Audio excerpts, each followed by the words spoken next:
Hello guys and welcome back to my channel. Today we're going to be talking about veganism. This is a topic that I talk a lot about because I was vegan for 5 years and I heavily resonated with the vegan ideology and the vegan diet. After years of eating that way, I came to the conclusion that veganism was not supportive for my health, and I have come to find that it's not supportive for a lot of people's health, specifically for those suffering with hypothyroidism, energy debt, eating disorders, disordered eating, sort of the population of people that I work with. I find, or I should say, my opinion is that trying to recover on a vegan diet is not going to be supportive both physically and mentally, and we have to take both into account. And I was writing last night a blog. Actually, my new website is about to come out, guys. Really excited for it. Don't go on my website I currently have right now. It's awful, but I have a really cool new website coming out and a lot of new blog posts, and I was writing one that was titled, let's see if I can get it actually right here. It's titled Veganism, Freedom from an Eating Disorder or a Bigger Prison Cell. And I really sort of went into it. I definitely talked a lot just about my thoughts of a vegan diet and of recovery, and if that is something that would be suitable. Is it actually truly food freedom, or is it, like I'm saying, just a slightly bigger prison cell? That is all going to be discussed in my blog post that will be out soon. So make sure you follow me on Instagram at Flow with Chloe, because I will be uploading and telling you when I post all of these new posts that I have, blog posts that because I will be telling you when I have put up all these new blog posts. But anyways, I started deep diving into this whole topic again last night. By the way, I have my computer right here if you're wondering why on earth is this girl keep on looking to the side. But last night I ran into, let's see, where did it go? I ran into this article that was written by letthemeatmeat.com. Is that what it's called? Oh, letthemeatmeat.com. I'm like, is that really what it's called? That's funny. It looks like meat. So letthemeatmeat.com is a place where they really talk about sort of the risk of a vegan diet, and they have a lot of people who were vegan come on and they interview them and all of that. So I found this one interview about this girl. Her name is Tasha, and she had a huge food blog, a vegan food blog, back in 2010, so this is quite a while ago. And she ended up coming out saying that she's not vegan anymore, and it was a whole controversy. She it's the typical thing that we see time and time again in this sort of what do you call it, in this demographic, I guess is what I would call it. So we see this a lot in sort of just the vegan demographic, when people leave veganism, death threats, calling people really bad names, really just trashing people, and trying to trash their reputation, and people really they really show their true colors when you are vegan and someone who is vegan leaves veganism. Yeah, I've went through that. I had about 20,000 followers on my Instagram, and I had built my following off of, I'm vegan and blah blah blah, and veganism is like the best diet in the world, yada yada. And when I left veganism, oh my gosh, it's true.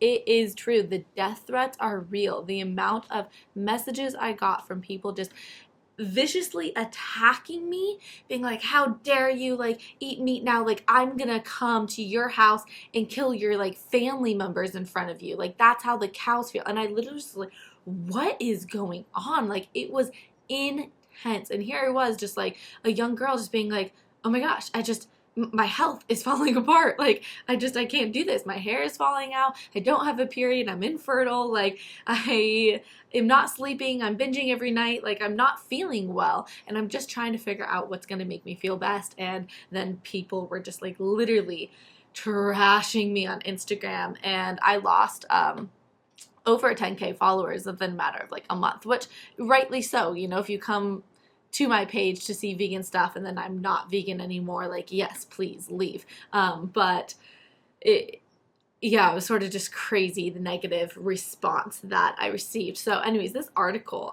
is really interesting. Her just like diving into what sort of went on when she left veganism, and it's quite telling. I mean, let's see if I can pull this back up here. She was saying that there were also threats of sexual violence made against me, which is a common silencing tactic used against women.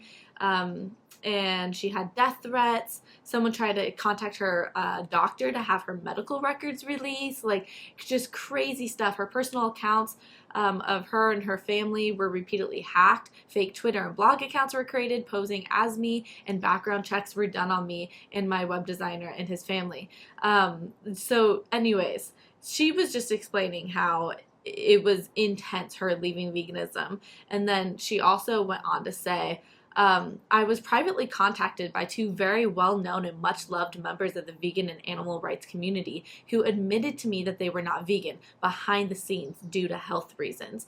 Unfortunately, neither of them stepped forward to make their admissions public after I made my announcement, which was quite disappointing. You guys, what's funny is that I see this same exact thing. I know so many people who are vegan influencers today who are selling ebooks and fitness like workout plans and all of that, and they're claiming that they're vegan, but in reality, in their day-to-day life, they actually have incorporated animal products back in because they were just experiencing such a decline of their health. So the person who is interviewing her said, isn't that irresponsible of these vegan leaders? So isn't it irresponsible of these vegan people who are no longer vegan, still promoting a vegan diet, even though they're no longer vegan? Yes, it is irresponsible. But that's why I came out, not trying to toot my horn here, and I'm like such a small, I was such a small person in the interweb, but the second, like the day I ate eggs for the first time, I came out to my following. I told them, listen guys, I just had eggs. I think I'm not going to be vegan anymore. And I think I'm going to explore eating new things. And while, I said it was intense and it was harsh, like, I know that there were so many people that were positively affected by me really just sharing my truth. But anyway, so one of the reasons that vegans who are having trouble with the diet think that something is wrong with them and not wrong with veganism is that they see vegan leaders who have been doing it longer than them and are still thriving in quotations here, because are they really? If some of these leaders could not make veganism work for them but don't admit it, this is out of fear of ruining their careers or public images. Doesn't this falsely and harmfully perpetuate the notion that veganism works for everybody? Yes, it does. It does perpetuate that thought. When we see so many people online just sharing about how amazing the vegan diet is, and no one online talking about, hey, these are actually some, real big risk of being vegan. Something that I experienced that I actually didn't correlate with my vegan diet until I started listening to ex-vegans online was tooth sensitivity. My teeth literally felt like they were going to fall out. Even drinking water, especially cold water, was painful. My teeth were so sensitive. And I didn't correlate that with malnutrition from eating a vegan diet until, lo and behold, I'm listening to all these ex-vegans being like, dude, my teeth were so sensitive. I'm like, whoa, really? That's a thing. But yeah, so this is this is really dangerous. So I want to hear Tasha's response here. She said, absolutely, it is irresponsible of them, and it definitely falsely perpetuates the notion that veganism can work for everyone. When I first told people about this, they demanded that I publicly out the vegan leaders who admitted this to me, but that is something that I just can't do. These people are my friends, and I could never ask them to suffer through what I went through. They reached out to me and shared their stories, so I wouldn't feel alone, and they trusted me. I don't feel that I could ever break that trust, especially because so much of their professional life revolves around their status as vegans. I do not agree with what they are doing, and they know that I don't agree, but I'm not in the practice of destroying people's lives. We all have to make our own choices in life, and I think before too long, they will make the right one too. So yeah, she's saying, yeah, it's absolutely irresponsible of them to know that they cannot sustain health for themselves on a vegan diet, but they still promote it. But anyways, the reason why I wanted to come on here and read this article, which I will link down below so that you can read it, because it's actually really quite interesting what she wrote here. But, okay, so this question was asked right here. Can veganism feed into eating disorders? And when I read Tasha's response, I was like, I couldn't have said it better myself. Like, literally, it's as if I had written this. So I'm going to go and read it. She says, I think it can become its own kind of eating disorder, yes, just like any severely regimented diet. Some people are predisposed to eating disorders, and veganism can provide a socially acceptable way to monitor every piece of food that passes the lips and an easy way to refuse food when eating out with friends or family. In some cases, especially with people who are inclined to obsessive thoughts and actions, aka those suffering with an eating disorder, I think veganism can create a lot of tension and negativity. I have seen vegans become terrified and then ill after finding out that they ate something that contained a trace amount of animal product, which is a very sad example of how veganism can come to be more about personal purity than saving actual animals. Whoa. Whoa. There was a lot said here that I think is so important. One, veganism can provide a socially acceptable way to refuse food. What does the eating disorder want the most?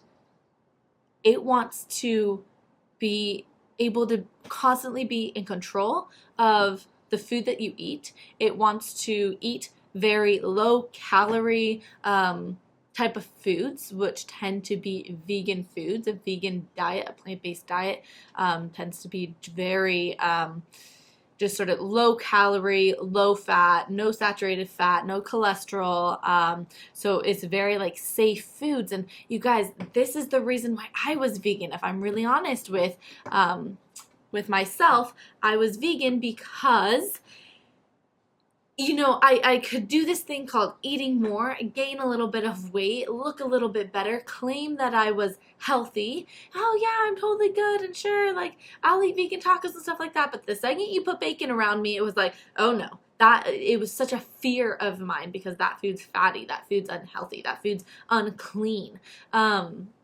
And so slapping this label of veganism on top of me was like, hey, don't even mess, I'm vegan. And especially when I would be like, I'm vegan for the animals or I'm vegan for the environment, then it really became a like, yeah, we can't mess with that, right? Like no one's gonna force cheese or steak on a vegan, right? Well, for the most part, my mom tried to feed me lots of butter without me knowing. And you know what? I hated her at the time, but I thank her now. I wish she did it more. I wish she succeeded more, but I had like eyes like a hawk that was going around in the kitchen being like, who's doing what and where are they putting the butter? And I don't want the butter in my quinoa. Put it in your quinoa. And I'm going to cook a whole different thing because you want yours cooked in chicken broth. And it was just like, oh my gosh. So thank goodness my mom did many times succeed. She has told me now of just like dumping butter in my food. But so when I was writing my blog post, this was a big point that I brought up, and I think that this is something that you have to bring up. It's being vegan after an eating disorder to me is like putting an alcoholic in a bar. It's just too eerily similar, and I wouldn't risk it. I personally wouldn't risk it. If I already had an eating disorder, I'm already predisposed to this. I have perfectionism. I have this very type A rigid personality. I already have a strained relationship with food. Yeah, there's no way I'm putting more restrictions on me. It's not going to go well. That exactly fuels what the eating disorder likes: restriction. So I think that this was also really important what she wrote here.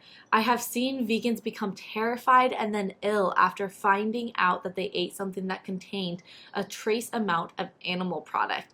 I live in Southern California, guys. I have many friends who are vegan. Like, I feel like California is like the mecca for veganism. Like, every single like store is like green juice or acai bowls.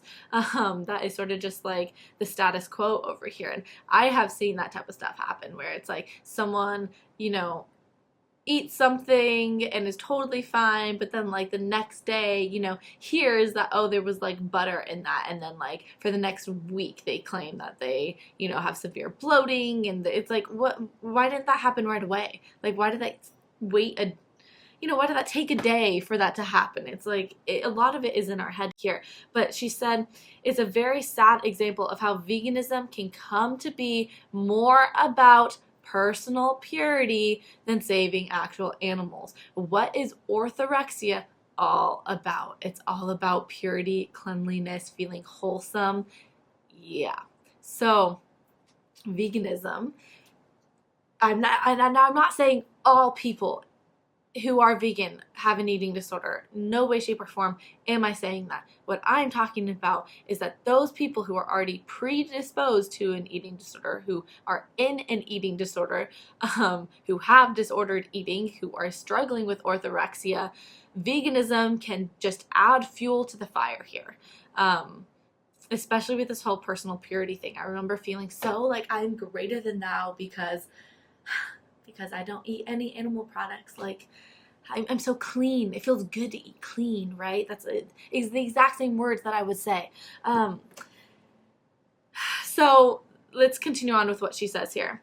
I have also seen vegans who believe that veganism is what allowed them to escape their disordered eating. Yes, I love that she's mentioning this. Again, this was like, I read this after I had like pretty much finished the blog post that I was writing, and was like, this is a summary of everything I just wrote in my blog post, so this is perfect. So let's read that again. I've also seen vegans who believe that veganism is what allowed them to escape their disordered eating. They say that because veganism is so naturally healthy and low fat, they can finally eat without restrictions and fear. This is like saying, I'm no longer afraid of the cold when someone moved to Hawaii and they live in Hawaii and it's so warm all the time. It's like, oh, I healed my my fear of snow. It's like, you didn't heal your fear of snow at all. You didn't all of a sudden become acclimated to the cold. You just moved to a warm place. So akin to here, like, you're not healing your relationship to food. You're merely taking out the foods that you fear the most and then being like, see, now I'm all good.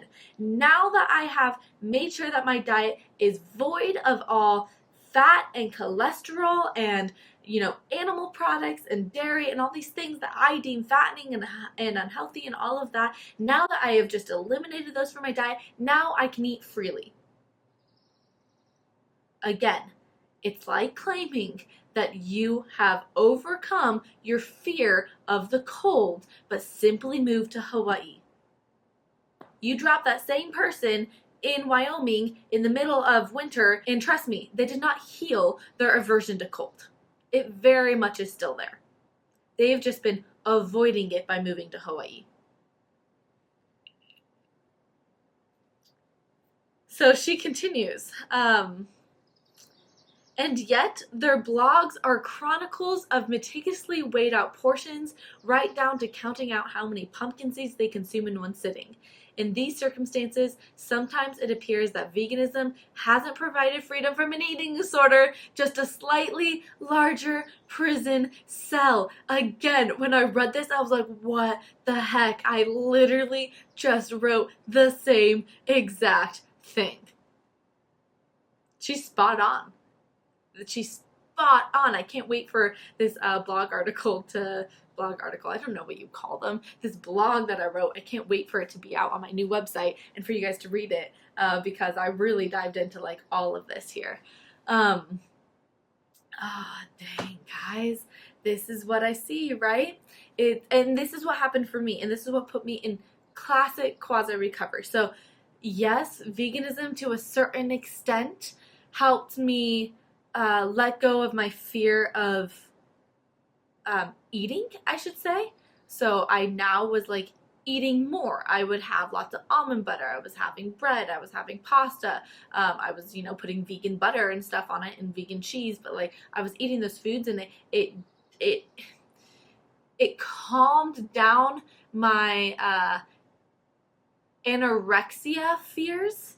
But it definitely increased my orthorexia. And in the end of the day, I was still not healed. I was still in a prison. I was still disordered with food, but it did, for a little bit of time allow me to just like, okay, I'm going to eat more food. I don't recommend though going this route because again, like I'm saying, like so many people get stuck there and it's like, are you really recovered or like what's going on here? Because only eating certain foods and only feeling okay with eating certain foods is not food freedom. Not to me. That is not what food freedom means.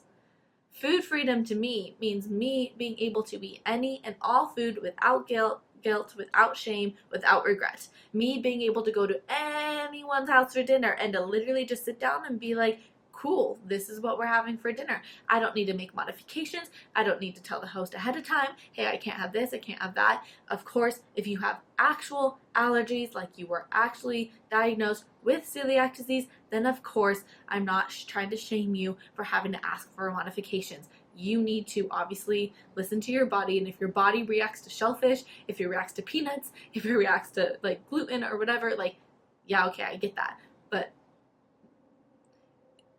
so someone who's vegan isn't allergic to meat. They're not allergic to dairy. They might have destroyed their metabolism so much and really messed up their gut microbiome from years of being vegan and under eating that they can't digest dairy.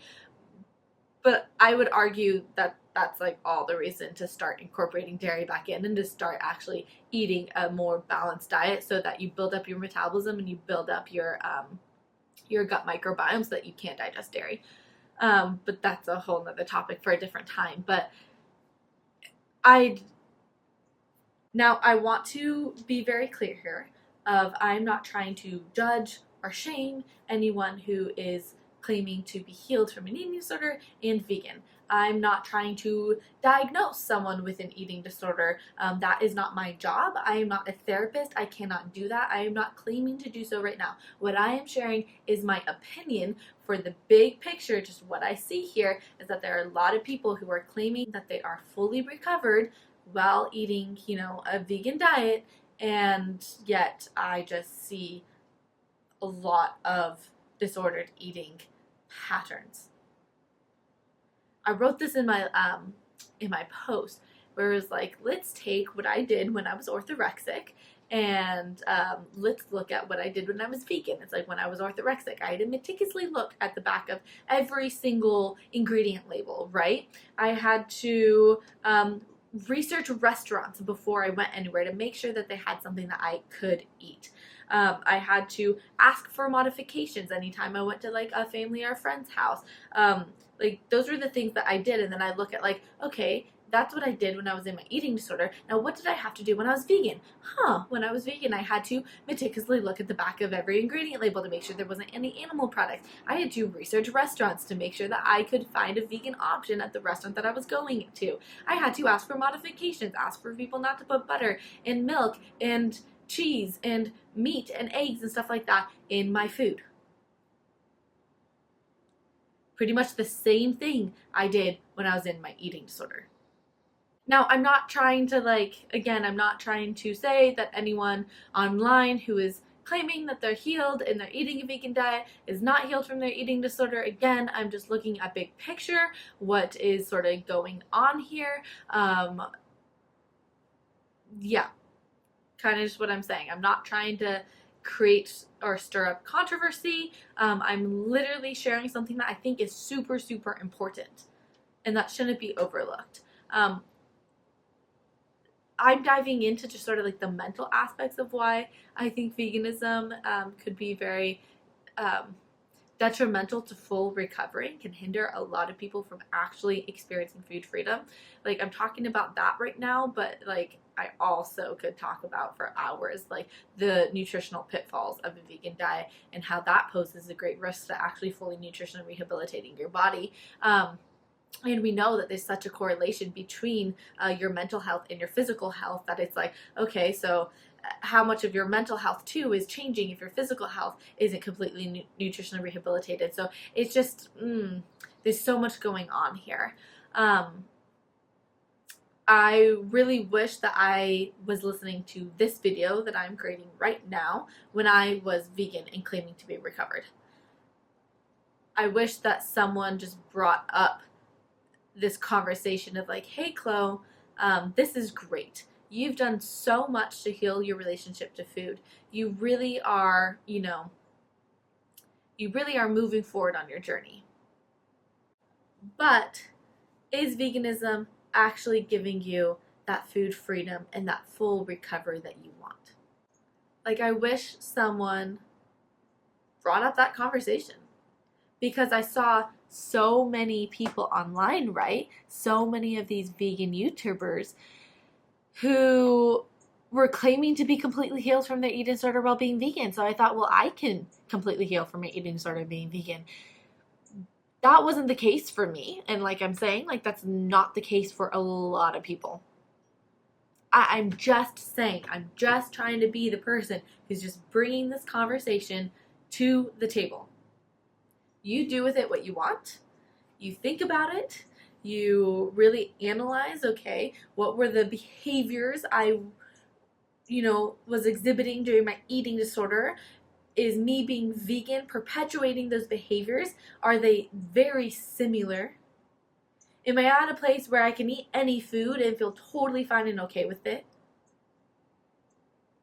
Like, listen, like, I have food preferences, sure.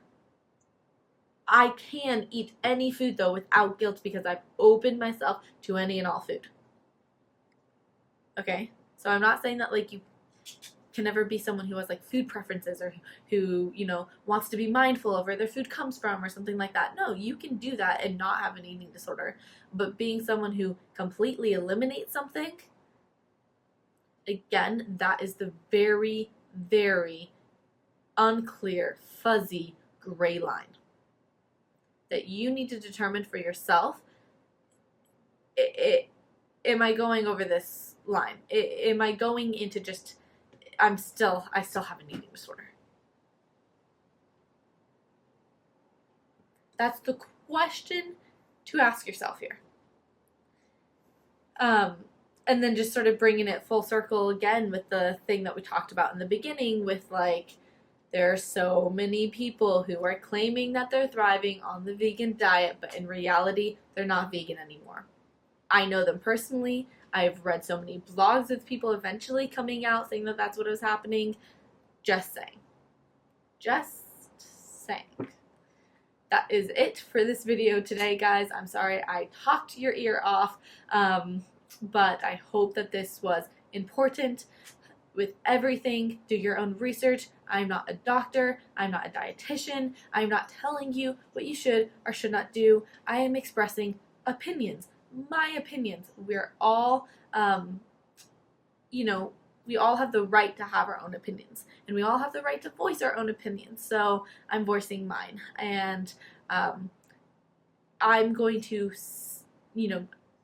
I'm not going to budge on my stance of I don't think veganism is appropriate for eating disorder recovery. Again, this is my opinion. Totally my opinion. I'm not going to budge on that, though. yeah, that's where I'm gonna leave it at. I know from experience how vegans can react when someone sort of like threatens their ideology. I know because I left veganism and I got those death threats. So I know. Be nice, be sweet. I'm literally just trying to help those out who are eating a vegan diet and feel like they're still disordered, but they feel like, hey, everyone else out there is doing it and they're able to be recovered, so maybe I just need to do my vegan diet harder. Yeah, I just want to be that person out there that's saying, like, hey, honey, maybe you actually just need to stop being vegan. All right, that is it for now. Make sure you subscribe, make sure you like the video, and I will see you guys in the next one.